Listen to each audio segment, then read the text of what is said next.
At si Sakto lang yung nandito.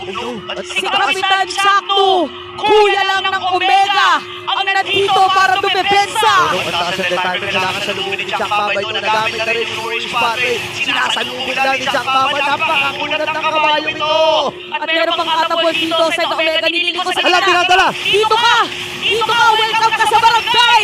Pero mawala dito ng Ibon. Ay, hindi! Wala pala Ibon. Wala. Mega kinlama rito kay Ibon. Ay, naku, hindi mo na-clear yung Minion Wave! Hindi mo na-clear yung iisang katabol! At unti-unti na kasi ni Side! Madedefensahan pa rin ni Job! Hindi pa tapos yung laban natin! Dahil makaka-double kill pa nga! PJ with a shutdown! Make it a triple kill! What was happened? Anong nangyari? Wow, grabe si Jack Mamba! Si Cap Jack! Dinala yung katapag dun sa gitna! At talagang napuruan